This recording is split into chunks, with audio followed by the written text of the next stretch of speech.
Hi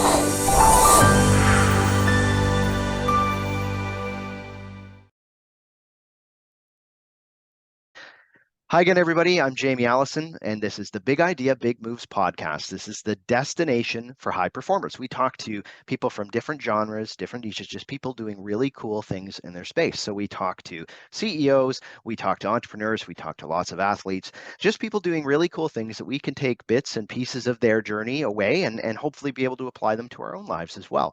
And so today I have a real kind of mix of that, which is really nice. I have Beata Antoninas with us today. She has been a fitness trainer, a competitor, is a really big influencer right now in that space.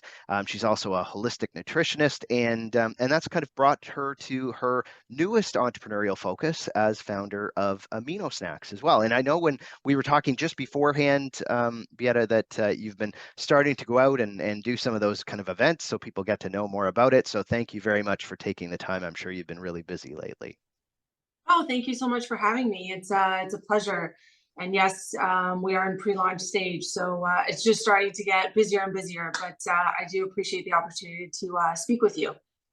It's our pleasure, and maybe first of all, we can talk a little bit about, because you have had a bit of a varied career to get here, and this is something kind of new, very specifically with Amino Snacks. But why don't you work us through a little bit about kind of how you got here, what kind of background got you to where you are today?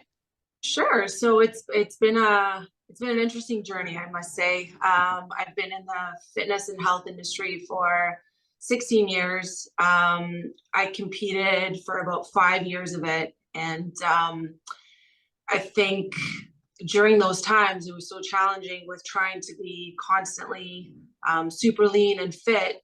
Um, I developed an eating disorder, which caused me to basically create my own snack line, but I'll get to that in a little bit. So the competing started probably 2 years after I graduated from fitness and health. I was working as a personal trainer and fitness instructor. And then I really wanted to challenge myself and see the shape that I can get my body in so I can help other people and see what that feels like. I always admire people getting on stage, and I was like, wow, one day I would love to do that. So I did a lot of research, and my first show, I didn't get any help. It was basically just myself, and I was learning on myself. So I did okay, but I didn't do great. My second show, I came first. I had coaching. It was amazing. Second show, I won as well.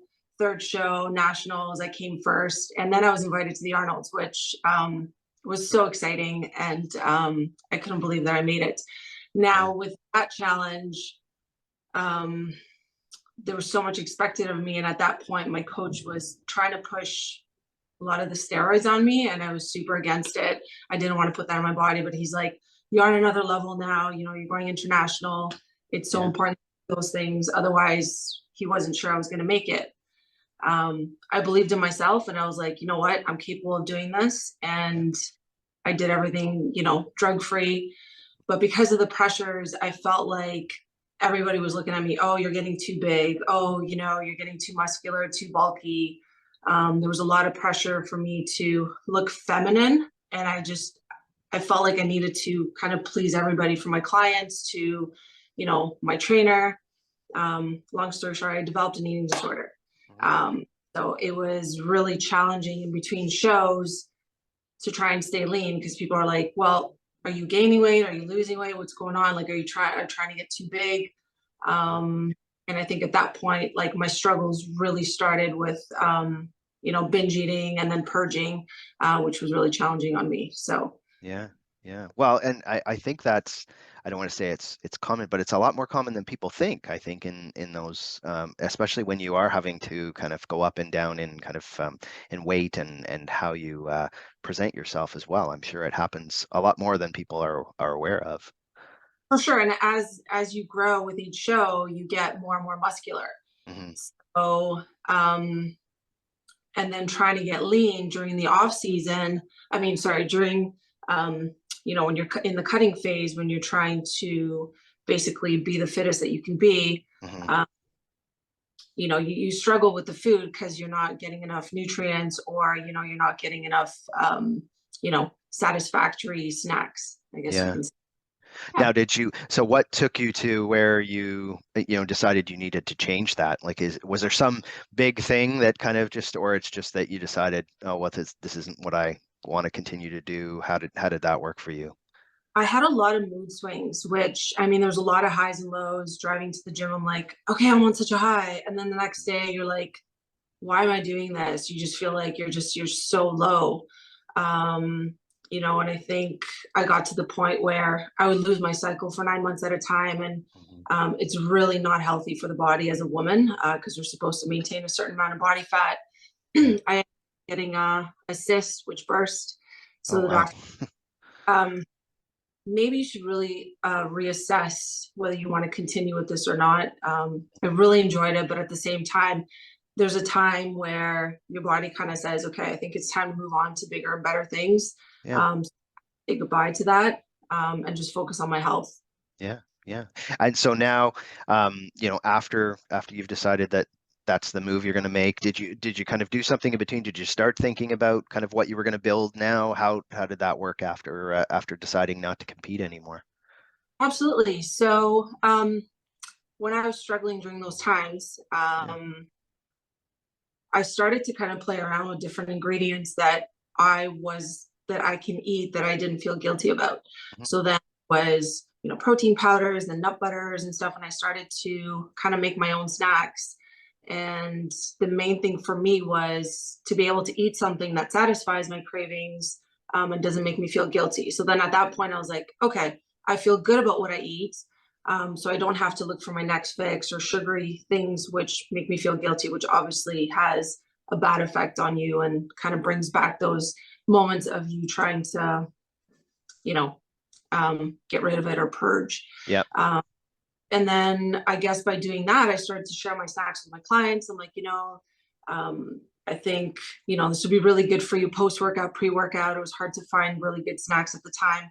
Mhm. And I still think there is, looking at all the different choices out there, there's a lot of stuff that people put in their products that aren't good for you. Yep. So really happy sharing my protein balls at the time with clients, and they absolutely love them. They're like, okay, well, can I place an order for a party? Or, can you make me an order for a sporting event for my kids? Yeah. And at the time I was working full time, managing and also training clients and teaching classes. So I didn't Mhm. really have too much time. Mhm. So on the weekends, I would actually make the balls and I would do it for people. Then I got way too busy to do that. So I put that on the side, Mhm. which COVID hit. I had to move on. I left the club. I left my full-time job, personal training and managing.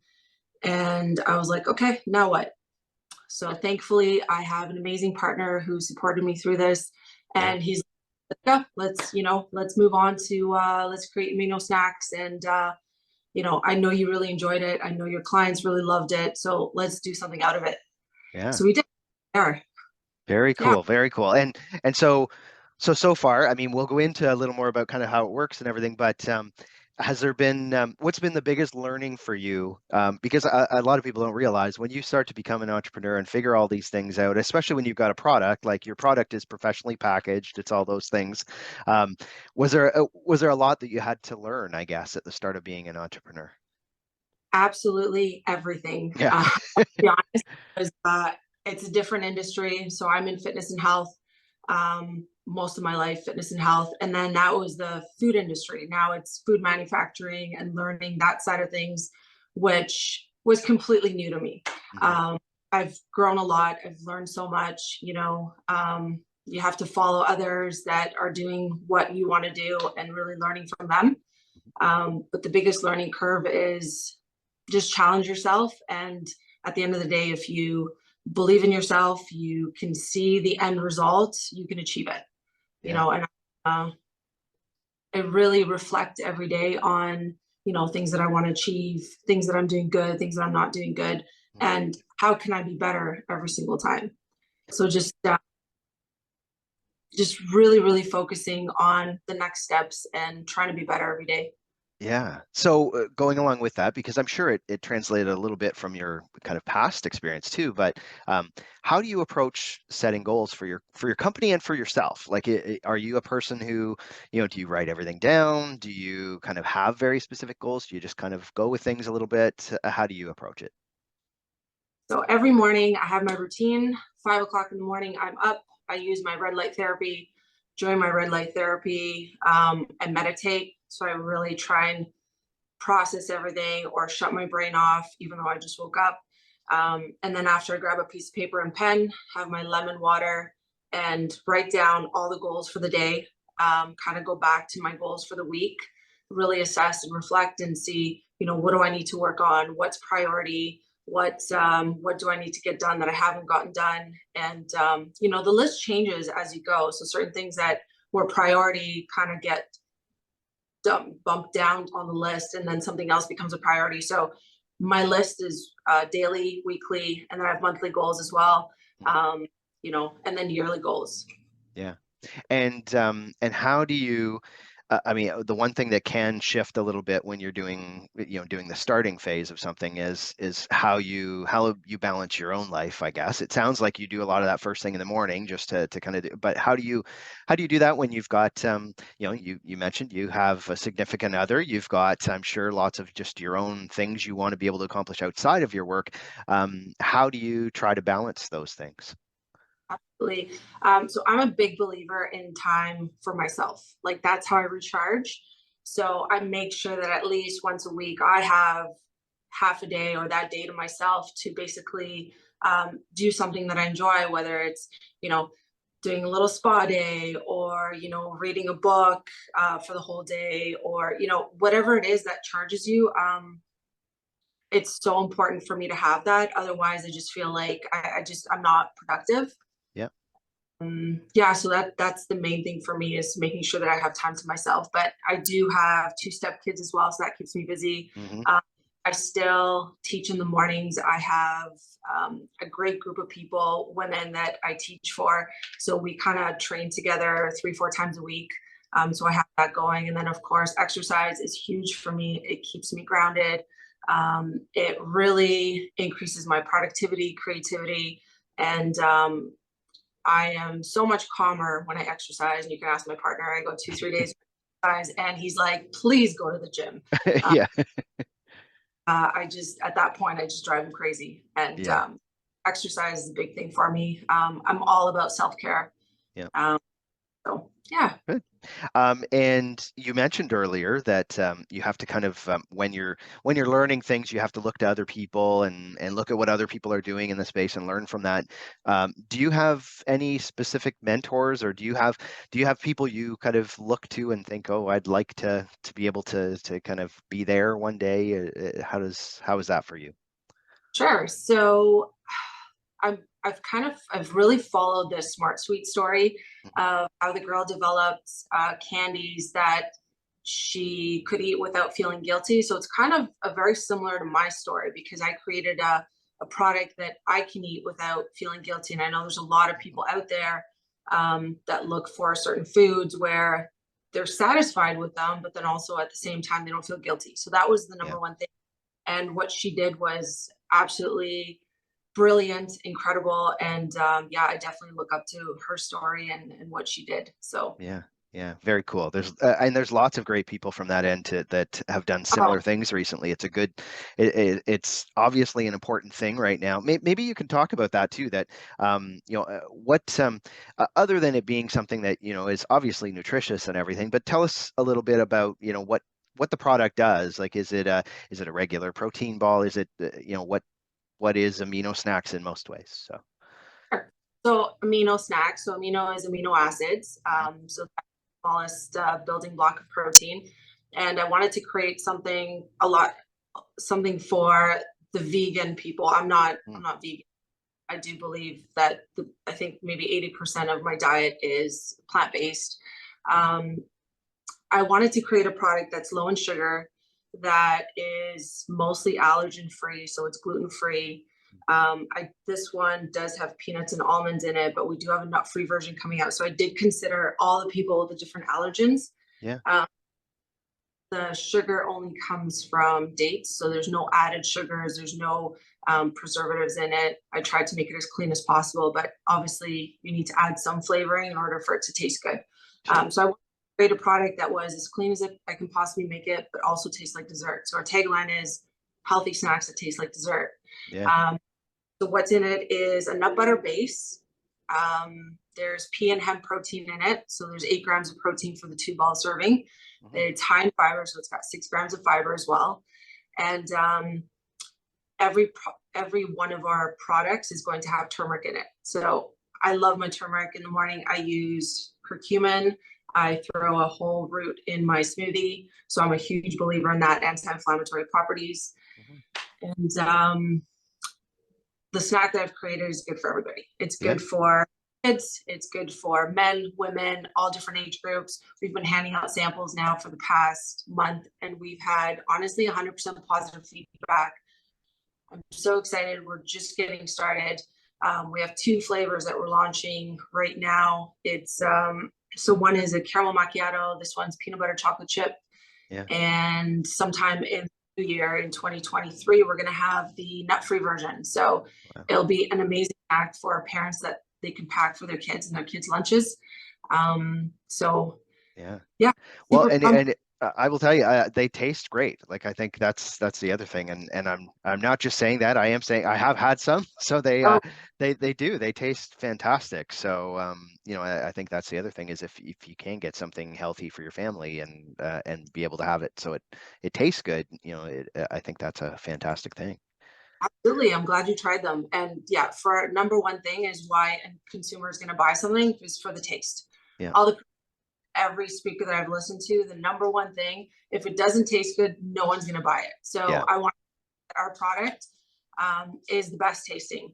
Yeah. Um, we're Great. trying to be affordable as possible too, but it is a premium product. It doesn't compare to like a regular chocolate bar. There's, expensive ingredients in it. And as you Sure. know, the cost of everything has gone up. So Yeah, yeah. Well, and the other thing is, I've noticed is that you also have a give back portion to it too. You have a charity kind of piece attached to it, which I thought was really nice as well. And why don't you talk about that, about how you aligned it from that end as well? so I'm a huge dog lover. I think in my past life I was a dog because I'll be walking on the street. I literally need to stop and pet every single dog out there. The reason why I'm giving back to dogs on the islands is I had a personal experience. I went to Turks and Caicos, and there was a dog um, basically on the beach that kind of lived there, and locals would feed it, and visitors and stuff would feed it as well. But I grew super attached, and when it was time to leave, I'm like, I want to take this dog with me, but I couldn't. And I remember driving back to the airport, I saw all these dogs on the street, and I'm like, I felt so bad. Like I was literally like, I want to adopt all of them. I want to bring them all back and give them a chance to, feel what it's like to be, sleep in a warm bed, to be loved and cuddled. Um, yeah, so that right there made me come back, and I'm like, when I launched my company, I'm like, that's my give back. That's who I want to help Yeah, is yeah. homeless dogs, and I want to make sure that I can help as many as I can. So everybody that purchases amino balls is basically helping as well. So Yeah, yeah, no, that's really cool. So the other thing is you have a big social media following, and I wonder how, when you curate that community, how does that translate into, when you're looking at it from a business standpoint too? You've got your business that you're having to develop from that end. Have they been completely separate? Have you been able to use one to build the other? How have you been able to do that from your end? sure. So I think it's helping a little bit, but on my social media platform, you'll notice that there's a lot of like pictures from photo shoots. So I love to do my photo shoot pictures, which attracts a certain kind of audience. And with the business, it's going to attract a different audience as well. So Mm. they can tie in together, but I think with amino snacks, the audience is going to be a lot different. Mhm. Um, but it definitely helps a little bit. Yeah, yeah. And so when we talked about goal setting a little bit, but what do you foresee? Like, what do you want? this company to be? If you look at this time next year and we talked again, what would you like to see it kind of turning into?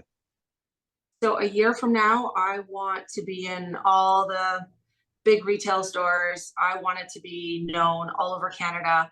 I want kids to love it. I want them to already have them in their lunches. And I just want everybody talking about it. And because I'm so proud of the product and I love it. And I'm the pickiest person right now. And I still eat my own product. Um, so I want every single grocery store to have this all over Canada. And then year two, we're going to push in the States.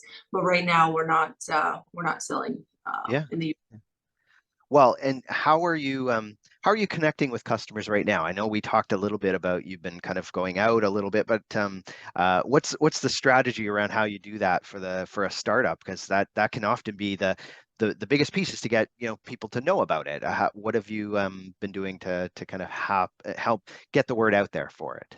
Sure. Face to face, honestly. Everywhere I go, I have amino balls with me. I hand them out. I talk about the product. I go to events and organically, people just invite me out to do demos. I've been asked to go to gyms.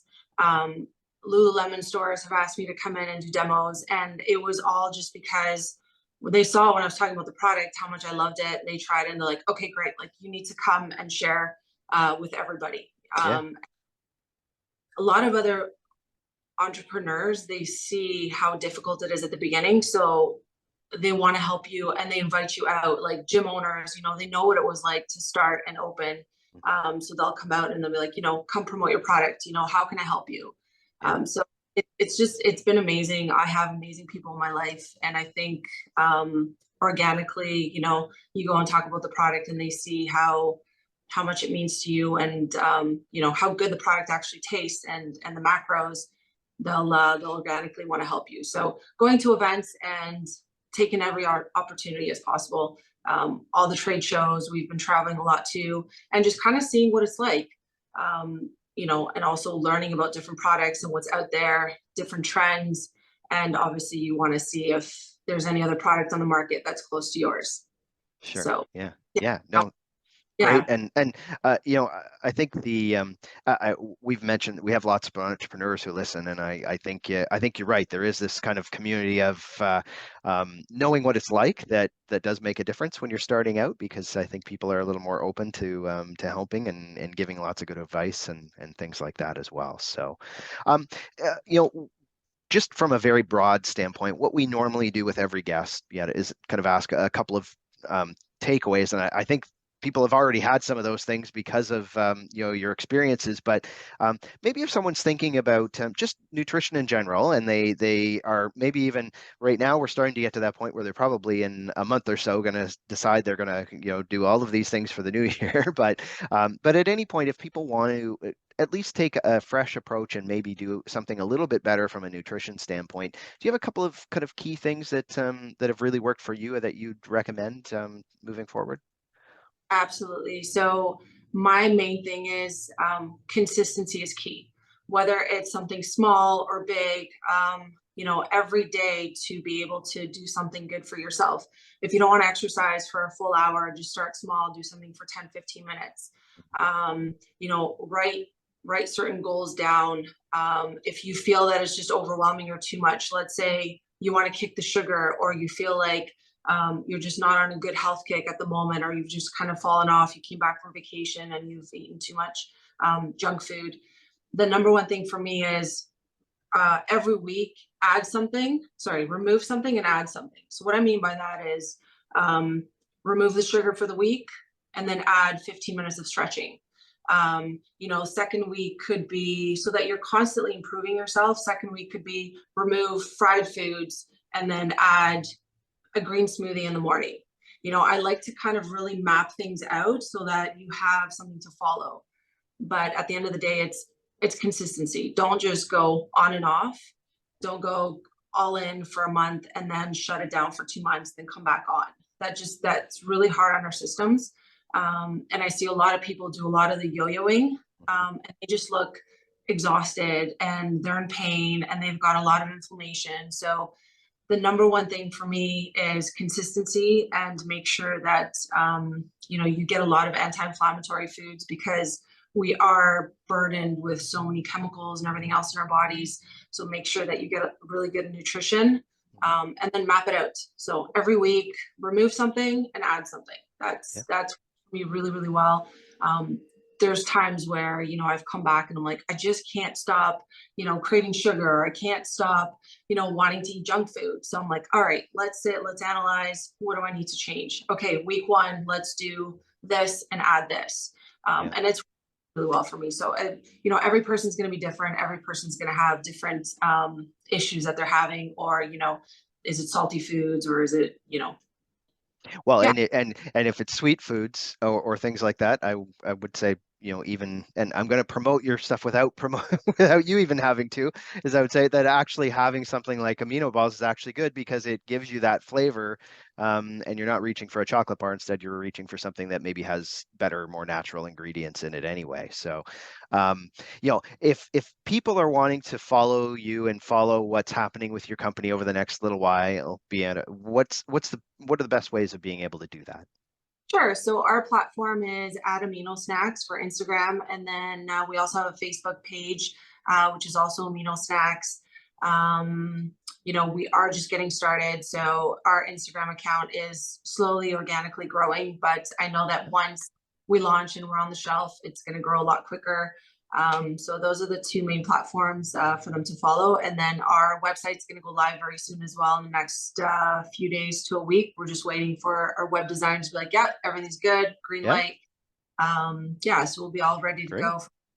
Well, and what we'll do as well, we'll put those links in the show notes so people can go through directly to them. And I think it's going to be interesting to see kind of how your journey goes over the next little while, and when people start to see this kind of popping up at stores around them and everything as well, which will be great. So, if to everybody listening, if you haven't hit subscribe in the podcast, do that now. We have great people every week. And again, Beata, I know that you're busy with this, and any entrepreneur is busy when they're trying to get these things going. But thank you very much for sharing with us, and just for being here today. I really appreciate it. Absolutely. Thank you so much for the opportunity. All right, and everybody else, we'll talk again on Big Idea, Big Moves.